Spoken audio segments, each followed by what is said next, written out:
En anestesiología hay 4 grandes temas que tenemos que manejar. Uno de ellos corresponde a este de acá, al riesgo anestesiológico, ASA. El otro tema es el acceso a la vía aérea, pero la vía aérea quirúrgica, es decir, cuando no se puede intubar al paciente, ¿qué accesos tenemos a nivel cervical?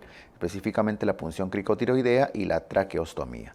Luego vienen ya los temas propios de anestesiología, que implican anestesia regional y el uso de los fármacos, de los anestésicos locales como fármacos, lidocaína, bupivacaína, y los anestésicos generales. Vamos a empezar con el riesgo anestesiológico, ASA. El riesgo anestesiológico ASA es un score, más que score, es una clasificación que toma como referencia el estado de salud del paciente, el estado de salud, el estado físico, para con esto sacar una probabilidad de muerte. Es decir, es un riesgo quirúrgico de alguna forma, porque valora la probabilidad de fallecimiento de una persona según su estado de salud, según las patologías y los antecedentes que pudiera tener. Hay un ASA 1, 2, 3, 4, 5 y 6. El ASA 1 hace referencia a aquel paciente quirúrgico, pero que no tiene otras patologías concomitantes. Voy a poner sano acá, pero entre comillas, porque de hecho lo van a operar de algo, ¿no? O sea, sano no está. Pero no tiene patologías cardiorrespiratorias ni patologías sistémicas de importancia. Luego viene el ASA 2, que hace referencia al paciente que tiene patologías leves a moderadas, pero que no generan limitación funcional. No generan limitación funcional al paciente y por el contrario se encuentran bien controladas. ¿Okay? Ejemplo, una hipertensión bien controlada, una diabetes es diabético pero está bien controlado, tiene enfermedad renal crónica, pero su creatinina está normal, está bien manejado, etc. No le genera limitaciones, está compensado en general. El ASA 3 vienen a ser ya patologías severas, pero que además sí presentan limitaciones funcionales al paciente. Además, que se encuentran mal controladas. Es un hipertenso que de repente no toma su tratamiento, se va a operar, le toman la presión y está elevada. Igual es diabético, no hace dieta, no toma su tratamiento y le van a operar y está con la glicemia elevada. Entonces, vean que el 2 y el 3 son completamente antagónicos en general. El ASA 4, le voy a cambiar de color porque hace referencia a patologías severas también, pero que ponen en grave riesgo la vida del paciente. O sea, no solamente es un hipertenso que está con la presión alta, porque de repente ni cuenta se da que tiene la presión alta, ese es un ASA 3. En el caso del ASA 4, ya se encuentran complicaciones propias del mal manejo de las patologías. Por ejemplo, insuficiencia cardíaca congestivas, insuficiencia respiratoria severa, angina, una angina inestable. El paciente que ha tenido un evento, un accidente cerebrovascular hace menos de 3 meses. Paciente que ha tenido un infarto agudo al miocardio hace menos de 3 meses. Es decir, tiene alto riesgo de morir en esta cirugía. El ASA 5 es aquel cuya probabilidad de sobrevivir es menor a 24 horas. O sea, es altamente probable que muera dentro de las 24 horas. Generalmente son pacientes que ni siquiera pueden llegar en buen estado a una sala de operaciones. Por ejemplo, la ruptura de un aneurisma. La ruptura de un aneurisma es gravísimo, ¿cierto? Y tiene alta probabilidad de morir, pero hay que operarlo. Igual la cirugía es probablemente su única oportunidad para sobrevivir. El ASA 6 es un paciente que ya tiene muerte cerebral. ¿Y por qué lo clasificamos todavía? Porque estos pacientes con muerte cerebral tienen que pasar a ser donadores de órganos. Por eso todavía se le clasifica. Bien, entonces, ASA 2, patologías bien controladas sin limitaciones funcionales. ASA 3, patologías mal controladas con limitaciones funcionales. ASA 4, que pone en riesgo la vida, ya hay ejemplos específicos acá. ASA 5, el que tiene alta probabilidad de fallecer dentro de las próximas 24 horas. Y ASA 6, muerte cerebral. Por supuesto que a mayor grado de ASA, la probabilidad de fallecimiento es más alta. En la vía aérea quirúrgica tenemos que reconocer dos tipos de accesos. Un acceso que está entre el cartílago, voy a poner acá los nombres, el hueso hioides, el cartílago tiroides y cricoides, y luego vienen los anillos traqueales. Entre el cartílago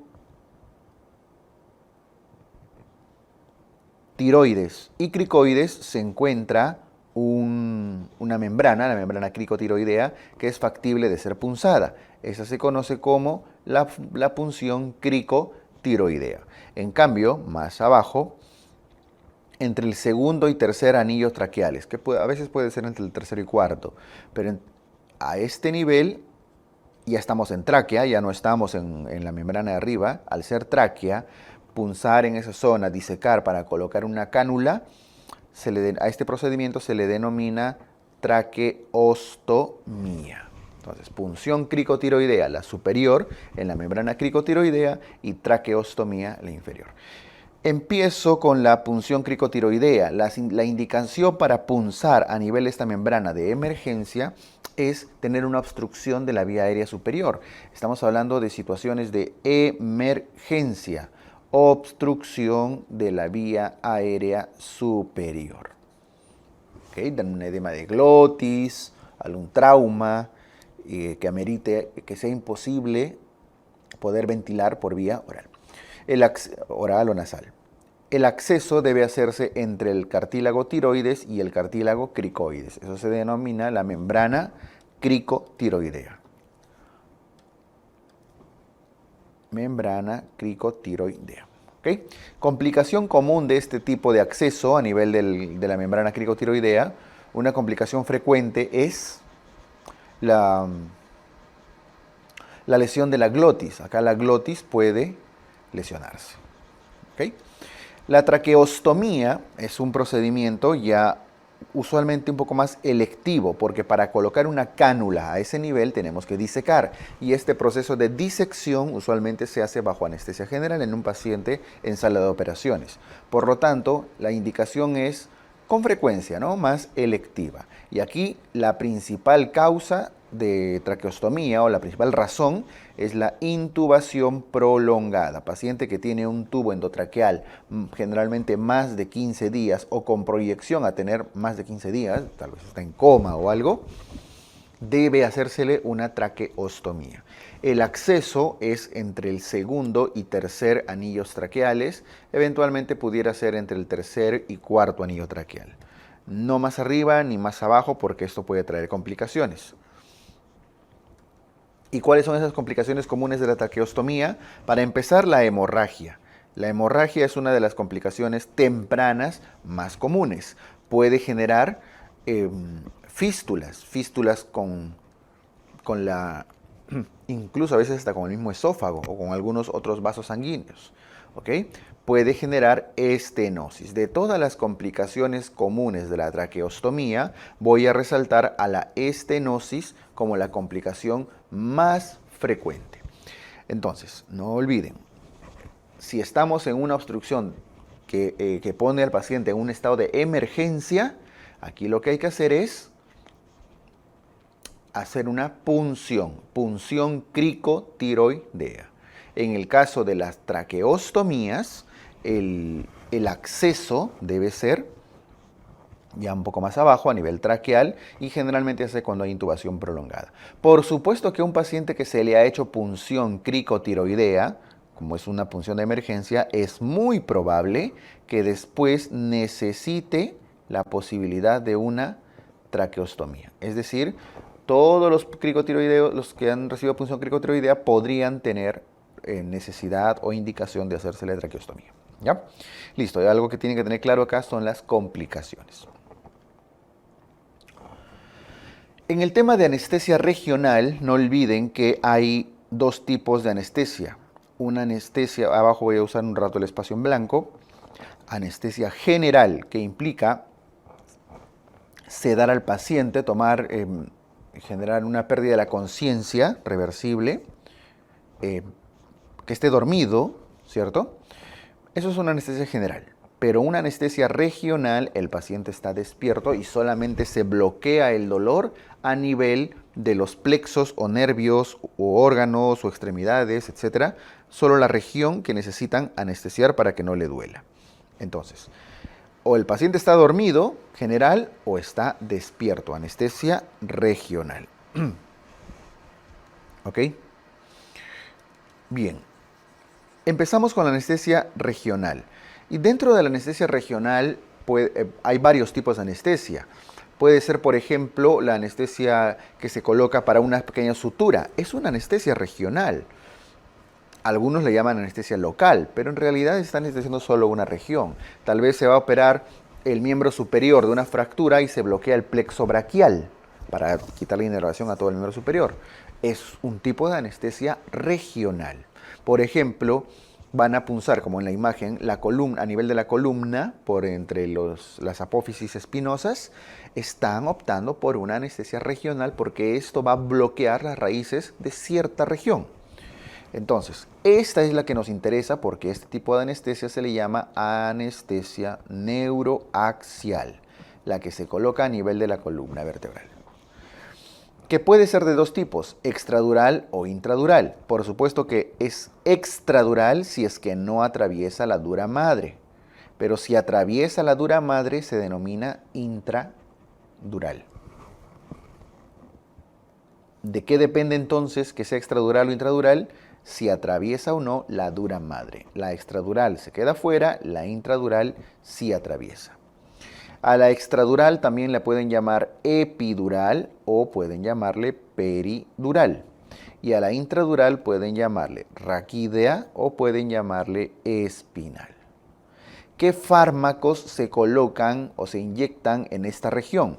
Los fármacos que se colocan a este nivel son los anestésicos locales como grupo farmacológico. Estoy hablando de la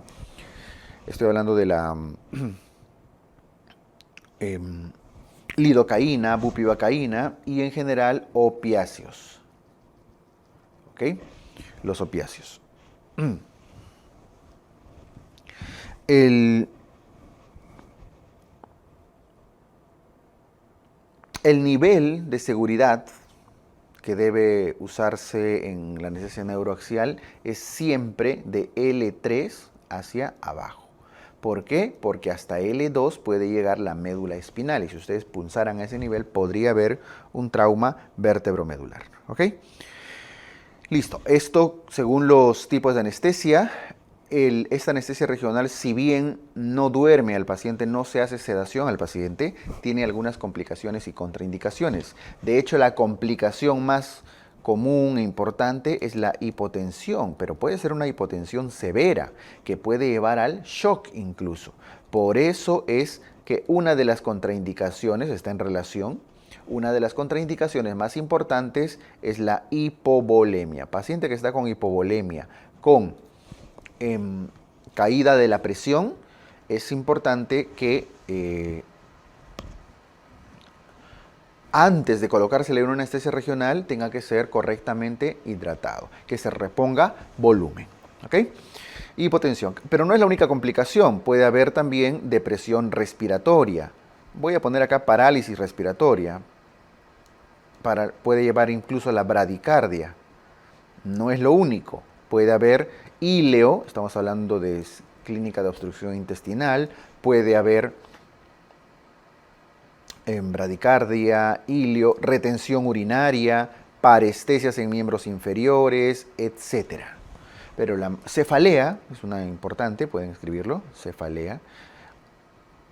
La hipotensión es la contraindicación más importante porque esto puede llevar, como les comenté hace un momento, al shock. ¿Ok? Por eso la hipovolemia, el shock, el compromiso hemodinámico suele ser contraindicación para colocar una anestesia neuroaxial regional. Habíamos comentado hace un momento que el grupo farmacológico que se inyecta en esta zona, no solo en la columna, sino en otras anestesias regionales, por ejemplo la infiltración cutánea para hacer una sutura o procedimientos muy locales, poco invasivos, ¿qué anestésicos se usan? Probablemente conocen más lidocaína, bupivacaína, pero no son los únicos. Hay otro tipo de fármacos. Por ejemplo, Las amidas y los ésteres son los grupos farmacológicos. Los anestésicos locales se dividen en dos grandes familias: ésteres y amidas. Los ésteres son un grupo de anestésicos locales que tienen dentro de su estructura molecular justamente un enlace tipo éster. En cambio, las amidas son otro grupo farmacológico de anestésicos locales que tienen como enlace un enlace tipo amida. Entonces, todo depende del enlace.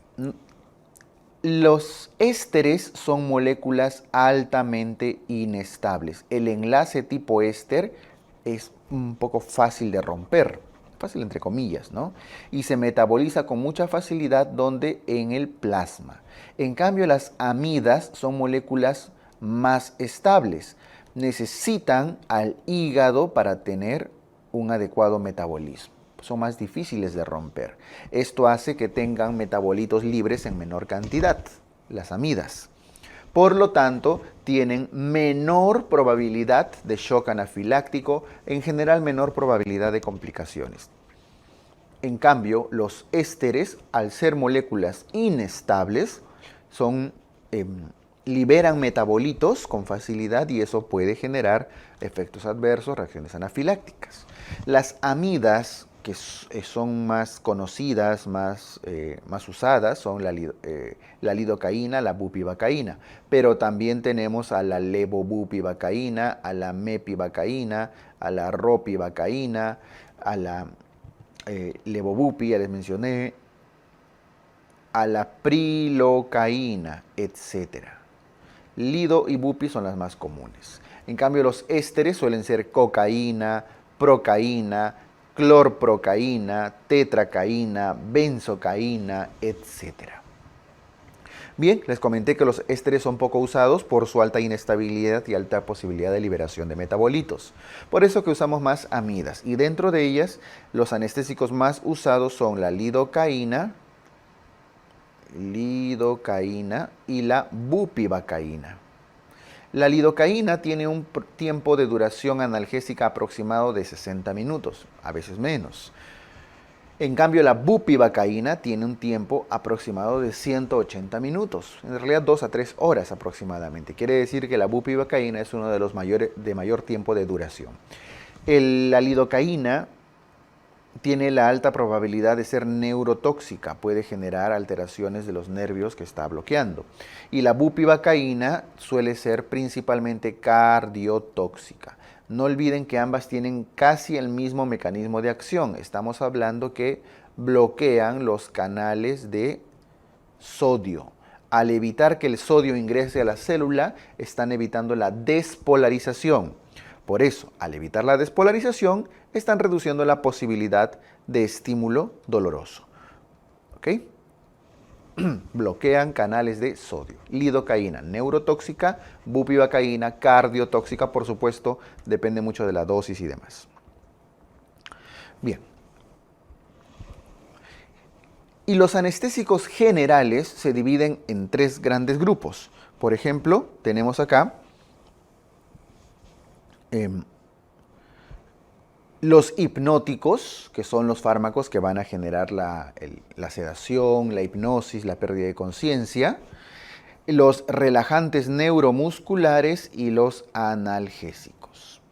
Empezamos con los hipnóticos, que les comenté que son los que hipnotizan, pues no hacen dormir. Son 2 tipos de hipnóticos que solemos usar: los inhalatorios y los intravenosos. De hecho, cuando se usa ambos combinados, se denomina una anestesia balanceada. ¿Ok? Dentro de los inhalatorios, el más importante es el sevoflurano, es el más usado, no necesariamente el más potente, porque va a depender mucho de algunas características físico-químicas, pero el sevoflurano es el más usado. No olviden que es un fármaco, el sevoflurano es un fármaco del grupo halógeno, pues un halogenado. ¿Por qué? Porque es derivado del flúor, tiene flúor en su composición química, por eso es del grupo halógeno y se les llama halogenados.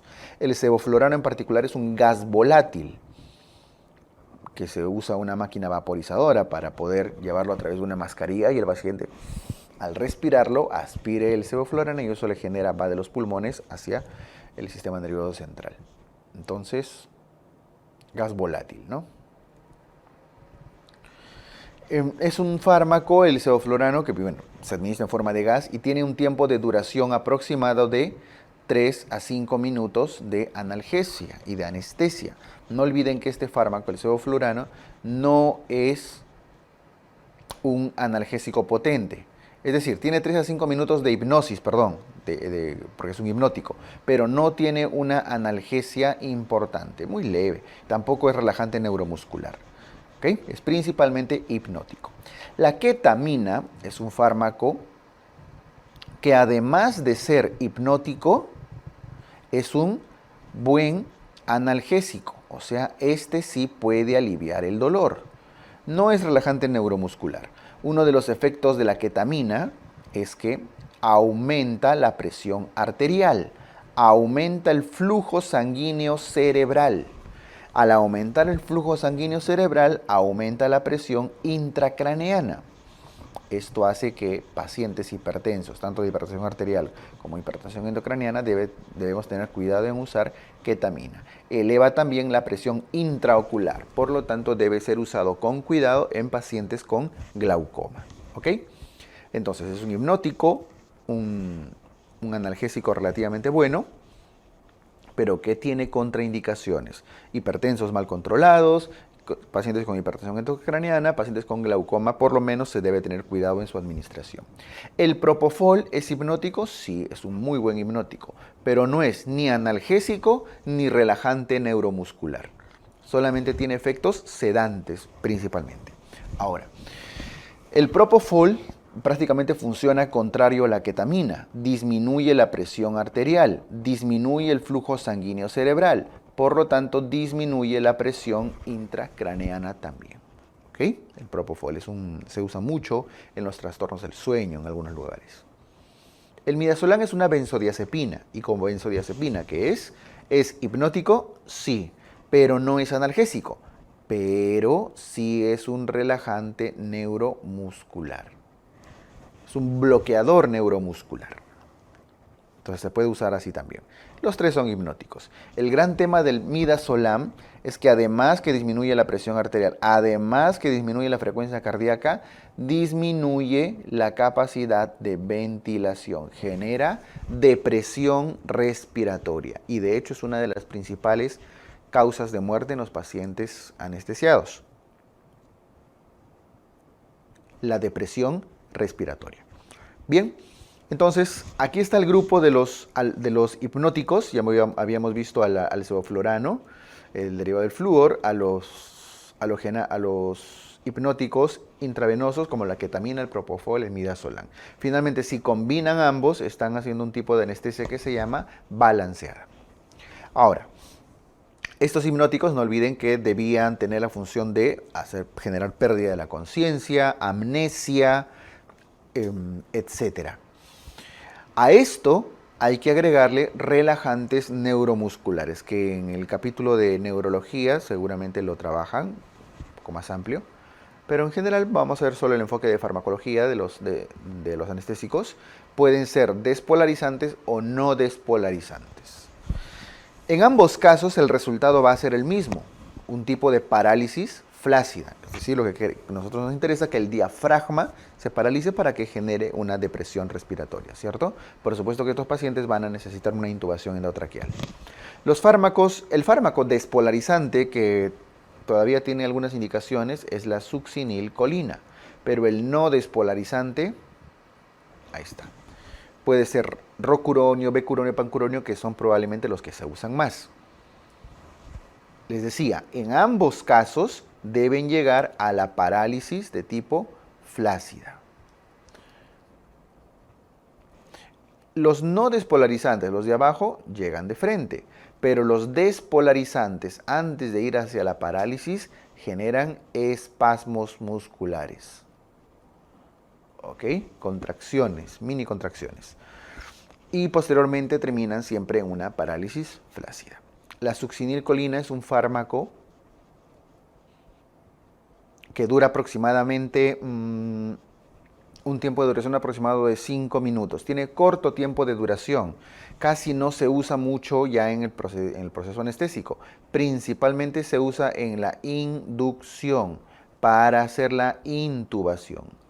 En el momento de la intubación el paciente tiene que estar relajado, entonces se usa un relajante neuromuscular potente como la succinilcolina, que dura muy poquito tiempo y con eso tiende a relajarse para poder intubar. ¿Ok?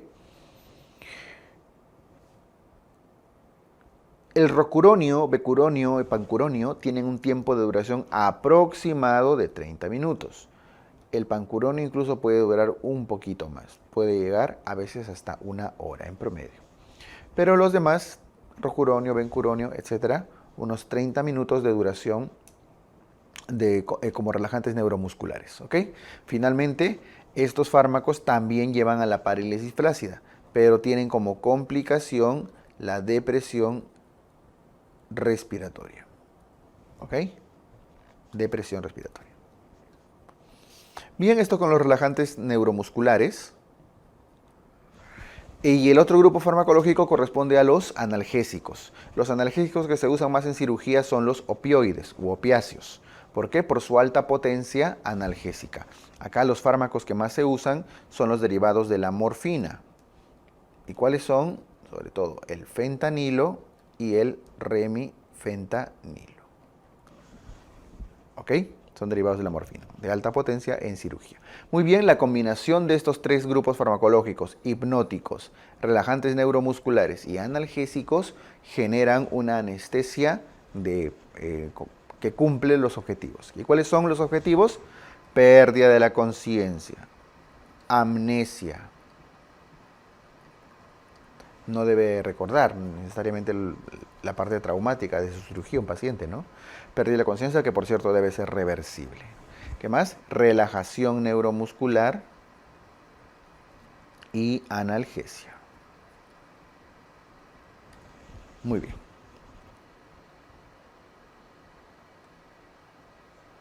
Bien, con eso terminamos la revisión teórica, el repaso teórico de anestesiología.